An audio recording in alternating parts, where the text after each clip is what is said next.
A lot of it does come in from Canada, and so we will end up putting very severe tariffs on that if we have to. You will be making your own fertilizer very soon. That was Donald Trump at a White House roundtable just days ago, announcing his plan to solve American agriculture's fertilizer crisis. Tariff Canadian potash, force domestic production, make America self-sufficient. Within hours, American farmers were panicking.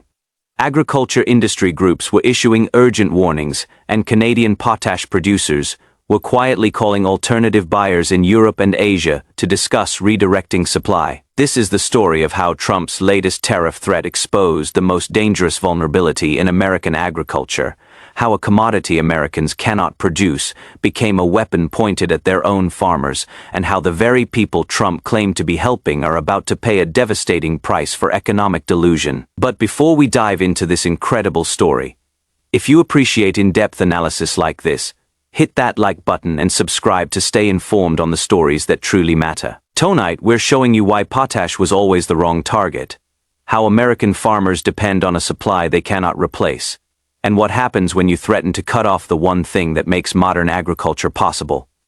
Let's start with a fundamental truth that Trump either doesn't know or doesn't care about. American agriculture is completely dependent on Canadian potash. Not partially dependent, structurally, fundamentally, existentially dependent.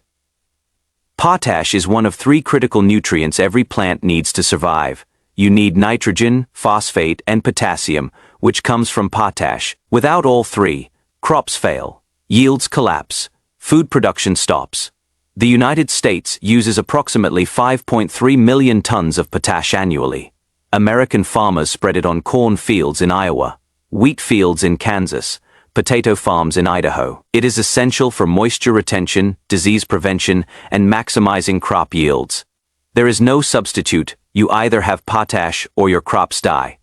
Here is the problem. The United States produces only about 400,000 tons of potash domestically. That covers roughly 7% of annual demand.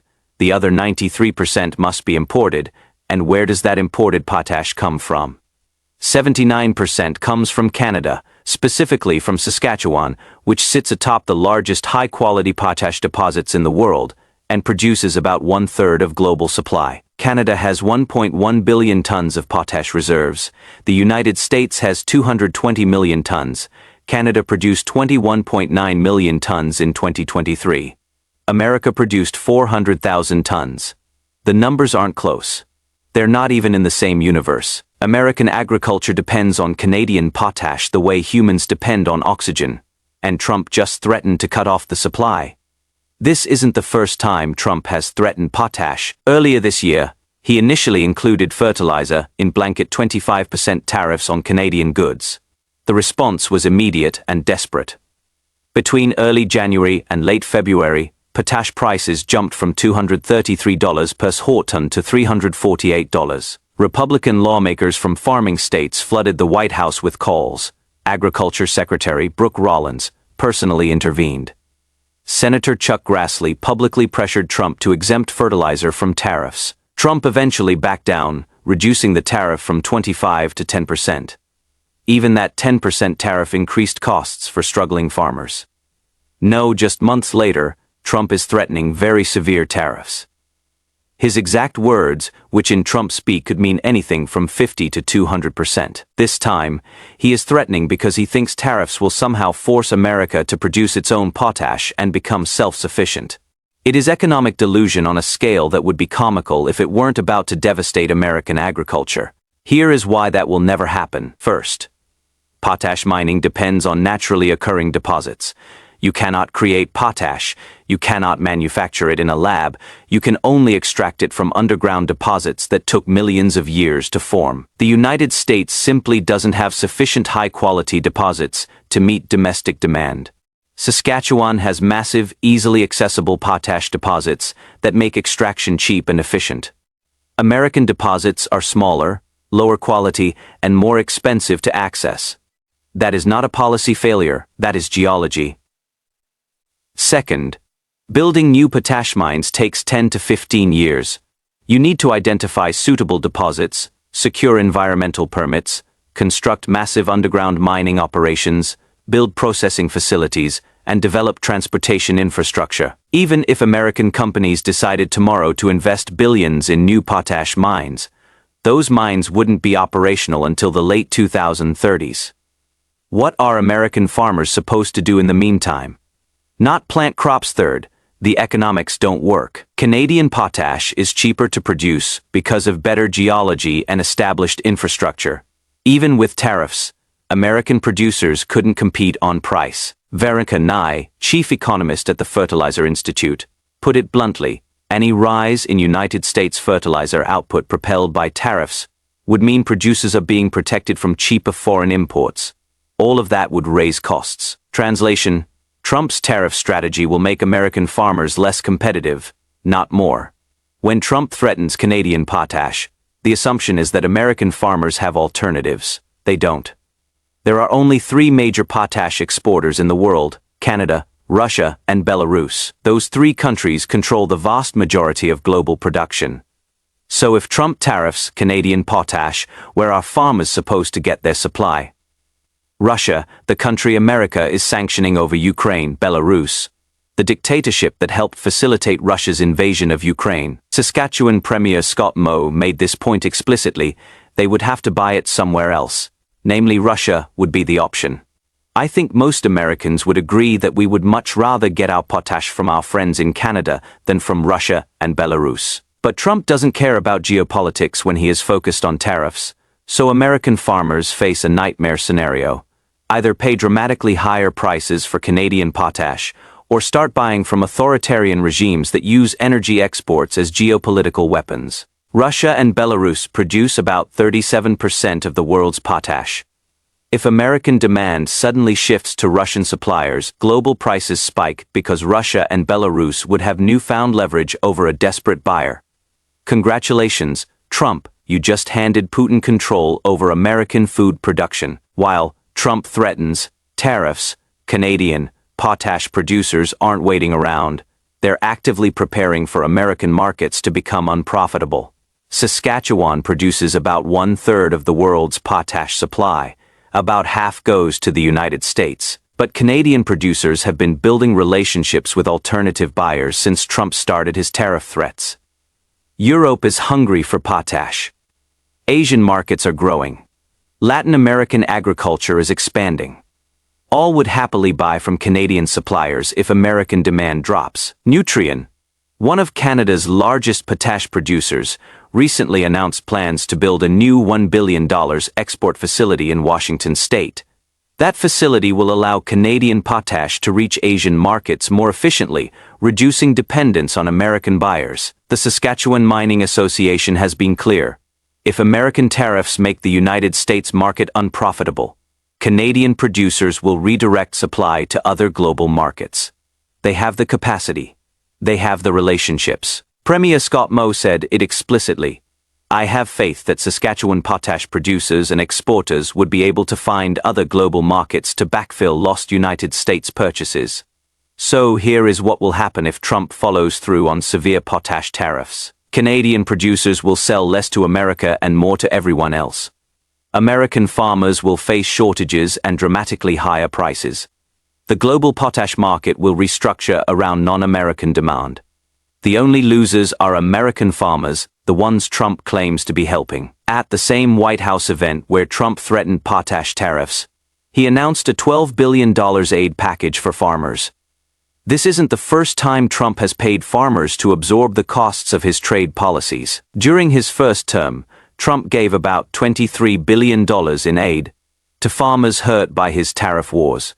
Farmers are set to receive a near-record $40 billion in government payments this year. Net farm income could fall by more than $30 billion in 2026 due to declining government payments and low crop prices, according to estimates from the University of Missouri. Do you see the trap Trump has created? His tariffs raise costs for farmers. He gives them subsidies to absorb those costs, but the subsidies aren't permanent. They're temporary band aids that don't address the underlying problem. American farmers cannot compete globally when their input costs are artificially inflated by tariffs. Fertilizer accounts for more than 35% of operating costs for corn and wheat producers. That is the single largest input expense. When Trump tariffs potash, he is hitting farmers in their most vulnerable spot. Michael Langmayer, director of the Center for Commercial Agriculture at Purdue University, warned, "The subsidies mark not an end of agricultural subsidies, but a new beginning." Translation: American farmers are about to become permanently dependent on government handouts to survive because their own president made their industry uncompetitive through self-inflicted tariff wounds. To understand how bad things already are, look at soybeans. China stopped purchasing American soybeans for most of 2025. Despite sales resuming in fall, total soybean sales through early November were 40% lower than the previous year. That is not a market correction. That is a market collapse. The American Soybean Association reported farmers expect their third consecutive year of substantial losses, the longest stretch of losses in 2 decades. Now Trump wants to add fertilizer costs on top of lost export markets. He wants to hit farmers with higher input expenses while their revenue is collapsing. The potash debacle exposes something fundamental about Trump's approach to trade. He doesn't understand supply chains. He doesn't understand commodity markets. He doesn't understand the difference between negotiating leverage and mutual dependence. Trump looks at trade like real estate deals. You have something I want. I have something you want. I apply pressure. You fold, I win, but commodities don't work that way. When you depend on a supplier for 92% of a critical input that you cannot produce domestically, you don't have leverage. The supplier does. Especially when that supplier has alternative customers lined up. Canada doesn't need to sell potash to America. They would prefer to, because logistics are easier and the relationship has been stable, but they don't need to. Europe will buy it. Asia will buy it. Latin America will buy it. America absolutely needs Canadian potash. There is no domestic alternative. There are no friendly alternative suppliers. There is no timeline under which America becomes self-sufficient in potash production. When Trump threatens severe tariffs on potash, he is not demonstrating strength. He is demonstrating that he doesn't understand the market he is trying to manipulate. If Trump follows through, Canadian potash prices in America will spike. Farmers preparing to plant spring crops will face impossible choices: pay dramatically higher prices for fertilizer, reduce fertilizer use and accept lower yields, or switch to Russian suppliers and face political backlash. Some farmers will absorb higher costs and pass them to consumers as higher food prices. Some will reduce production, leading to food shortages. Some will go out of business entirely. Canadian potash producers will redirect supply to international markets. The relationships they build with European, Asian, and Latin American buyers won't dissolve if Trump eventually removes tariffs. Those markets will remain open and Canadian producers will have less reason to prioritize American demand. Meanwhile, Russian and Belarusian potash producers will gain market share in America. Putin will gain leverage over American food production. The United States will have traded dependence on a democratic ally for dependence on an authoritarian adversary. All because Trump thinks tariffs are the solution to every problem. American farmers are learning a brutal lesson. When your president treats trade as a zero-sum game and allies as adversaries, you pay the price. They voted for Trump believing he would protect their interests. Instead, he launched trade wars that closed their export markets, imposed tariffs that raise their input costs, and now threatens to cut off access to the single most critical agricultural input they cannot produce domestically. The subsidies Trump offers don't fix the problem. They temporarily mask the pain while the underlying damage accumulates. What farmers need is stable, affordable access to inputs and reliable access to export markets. Trump has destroyed both. Trump threatened very severe tariffs on Canadian potash, thinking it would force America to become self-sufficient in fertilizer production. Instead, he is about to cut off American farmers from a supply they cannot replace, drive up food prices for American consumers, and hand Putin leverage over United States agriculture. The farmers Trump claimed to be helping are about to learn that in his trade war, they were never the priority. They were always just collateral damage. Within hours of Trump's threat, American farmers were panicking because they understand what their president doesn't. You can't tariff your way out of geological reality. And when you try, the only people who get hurt are the ones you promised to protect.